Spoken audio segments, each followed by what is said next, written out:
Okay, let's talk about something that so many of us are dealing with. If you've ever looked around and felt like finding a great relationship is just way harder than it's supposed to be, you are definitely not alone. Today, we're going to break down why modern love can feel so impossible and what the real path to finding an amazing partner might actually look like. So let's just start with a pretty shocking number. 50%. Half of all marriages end in divorce. And you know what? That number is actually going up. It feels like for all our apps and advice and endless talk about love, we're somehow getting worse at it, not better. And that really brings us to the big question, doesn't it? We have more tools than ever before. Dating apps, coaches, books, you name it. You'd think we would have this whole love thing figured out by now. But clearly something is not working. So what is really going on here?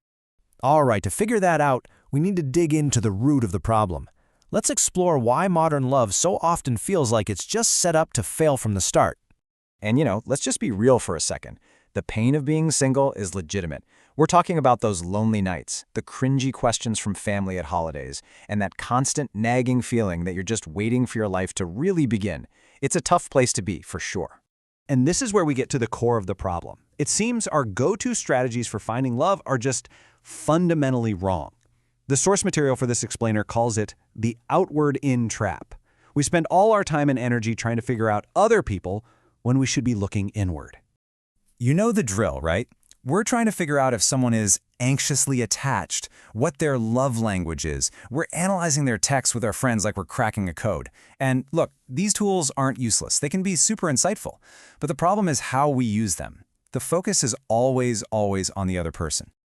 And by looking outward all the time, this entire approach just completely skips over the single most important piece of the puzzle. It misses the one thing you have to get right before anything else can work. And here it is. This is the absolute heart of it. If you are waiting for someone else to come along and make you feel desirable and worthy and safe, you're looking in the wrong place. The only person who can truly give you all of that day in and day out is you. Once you really let that sink in, your whole perspective starts to change. The real work isn't about finding a partner anymore. It's about building yourself. And this slide right here shows exactly why that work is so important. Look, feeling lonely while you're single, that's a temporary state. It sucks, but it passes.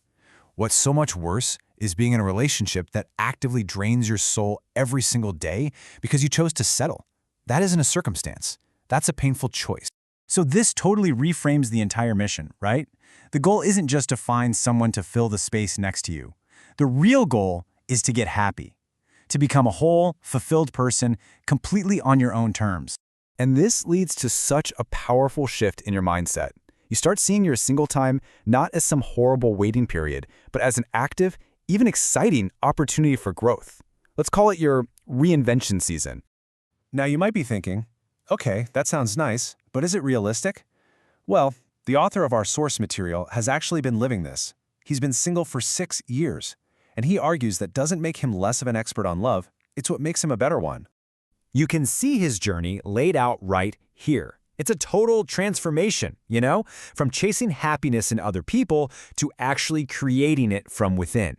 It's this massive shift from hunting for love to cultivating it inside your own life first. I absolutely love this quote from the source. Your time being single isn't just some empty void you have to get through. It's a blank canvas. It's this incredible, creative opportunity to build the exact person you've always wanted to become. So you do all this inner work, and then what happens? Well, something fundamental changes in your energy. You actually stop chasing love, and instead you start attracting it. And the difference here is everything. Chasing love comes from a place of fear, of lack. It's about trying to grab onto someone to fill a hole inside you. But attracting love? That comes from a place of self-assuredness. It's about choosing a partner from a place of wholeness and genuine confidence. So what does this path actually look like? Well, it really boils down to 3 simple steps. First, do the work to become your most authentic self. Second, build a life that you, yourself, genuinely love living. And then third, from that strong foundation, you let the right person add to your already amazing life, not complete it. And this is the ultimate payoff. When you are genuinely happy and whole all by yourself, you become a magnet for the right kinds of people. And just as important, you actually start to repel the wrong ones. A relationship built on neediness just can't survive in that kind of self-confident energy. So we'll end with this question, and it's a really powerful one to think about. Are you waiting for a relationship to finally start living your life? Or are you busy living a life that a great relationship would be lucky to join? Ultimately, that choice is up to you.